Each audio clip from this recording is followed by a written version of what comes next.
बिस्मिल्लाह वल्हम्दुलिल्लाह अस्सलातु वस्सलामु अला रसूलिल्लाह। अस्सलामु अलैकुम वरहमतुल्लाहि वबरकातुहू। ब्लेस्ड किचन में खुश आमदीद।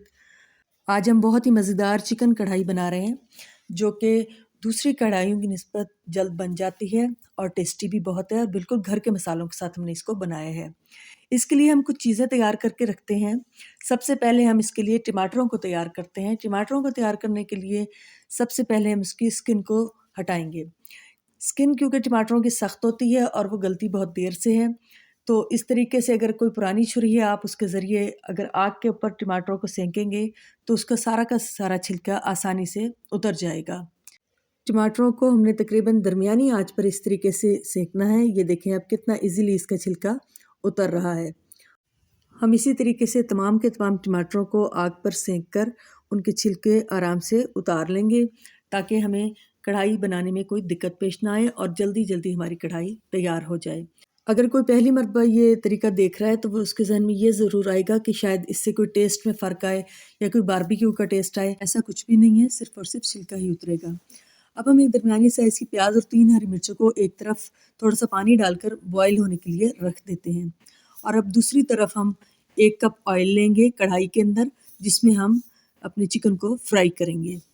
1 कप ही मैंने ऑयल लिया है। 1 कप ऑयल ही इंशाल्लाह काफ़ी रहेगा, लेकिन 1 कप ऑयल आपने सही भर के लेना है, उसमें कम नहीं करना। और अब हम ये 1.5 किलो चिकन हमने लिया है और 1.5 किलो चिकन में इसके अंदर सारा का सारा डाल दूँगी।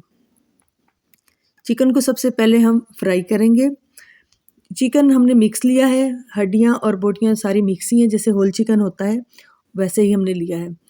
चिकन के ऊपर आप पहले भी नमक लगा कर रख सकते हैं, उससे भी बहुत अच्छा टेस्ट आता है। आमतौर पे मैं जब भी चिकन बनाती हूँ उससे पहले मैं पानी के अंदर चिकन को डिप करती हूँ और तकरीबन 4-5 चम्मच सफ़ेद सिरका डाल देती हूँ और 1 चम्मच नमक के डाल देती हूँ और तकरीबन ये 20-25 मिनट उसमें भीगा रहता है।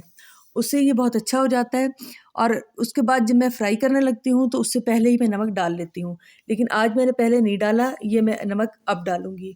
थोड़ा सा नमक हम अब डालेंगे और बाकी हम बाद में डालेंगे। अब ये चिकन हमारा फ्राई हो रहा है। अब हम चिकन के अंदर 1 टीस्पून नमक डालकर उसको फ्राई करेंगे।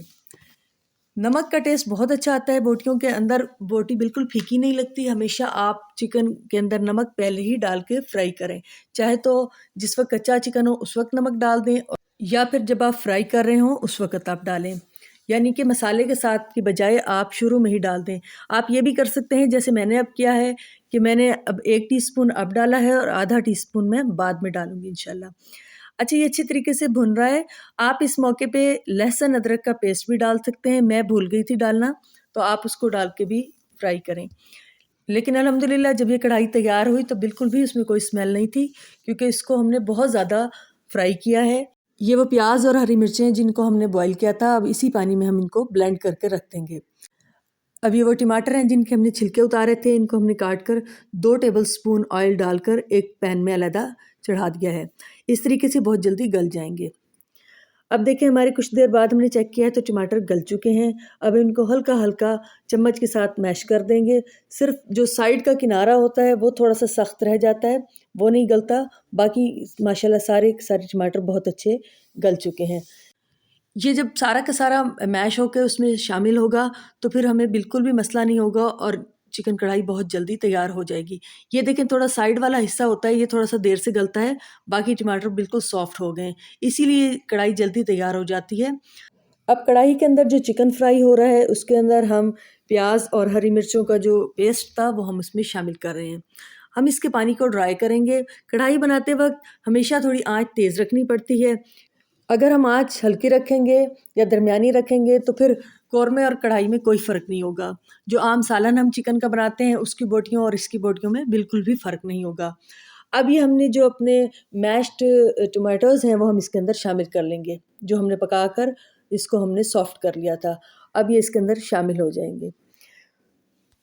अब ये हम इसको मिक्स करेंगे और इसको हम पकाएँगे। जो बच्चियाँ अभी नई-नई कुकिंग सीख रही हैं उनसे मैं कहूँगी कि जब भी वो कढ़ाई वग़ैरह बनाएँ तो कढ़ाई स्पेशल ऐसा ही चम्मच इस्तेमाल करें, यानी इस तरह का चमचा, इसे स्लाइसर भी कहते हैं, कड़छा भी कहते हैं, यानी कि गोल चम्मच जिससे हम सालन निकालते हैं शोरबे वाला, वो इस्तेमाल ना करें। चिकन क्योंकि बहुत नाजुक होता है इसलिए उसकी बोटियाँ टूट सकती हैं। इधर चिकन फ्राई हो रहा है, आइए अब हम एक दुआ पढ़ते हैं।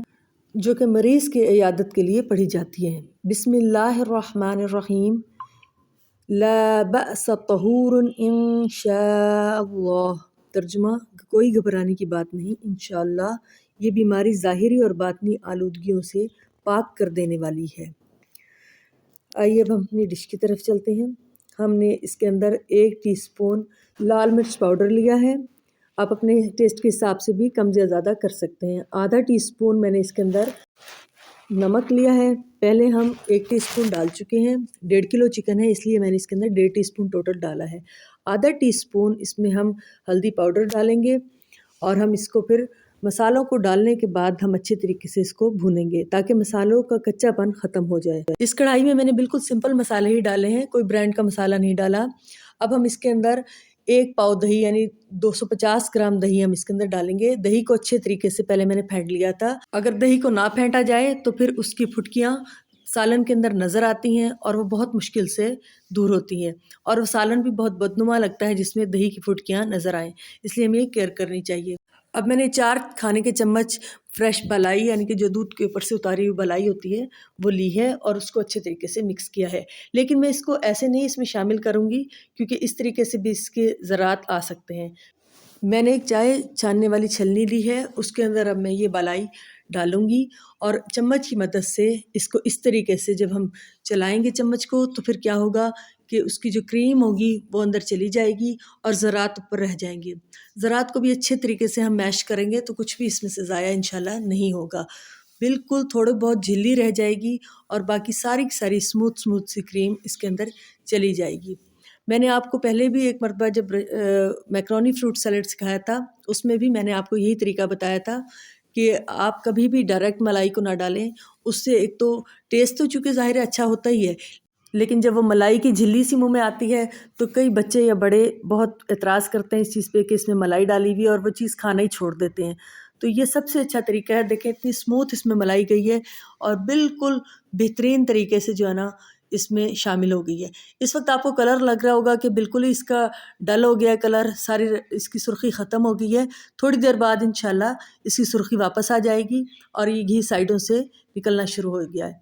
अब हम इसके अंदर थोड़ी सी तकरीबन 1 टेबलस्पून है ये कसूरी मेथी, सूखी मेथी जिसको कहते हैं, वो हम हाथों से क्रश करके इसके ऊपर डाल देंगे। सूखी मेथी का टेस्ट बहुत अच्छा लगता है कढ़ाई के अंदर और ये ज़रूर आप डाला करें। अब हम इसको एहतियात से मिक्स कर देंगे।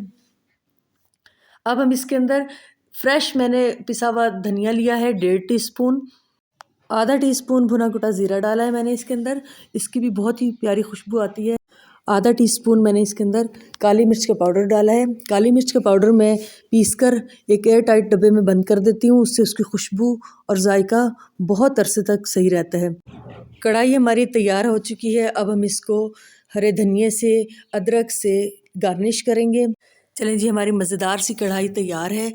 इसे ज़रूर ट्राई कीजिएगा और मुझे फ़ीडबैक दीजिएगा कि आपको कैसी लगी ये कढ़ाई। दुआओं में याद रखिएगा। अल्लाह हाफ़िज़।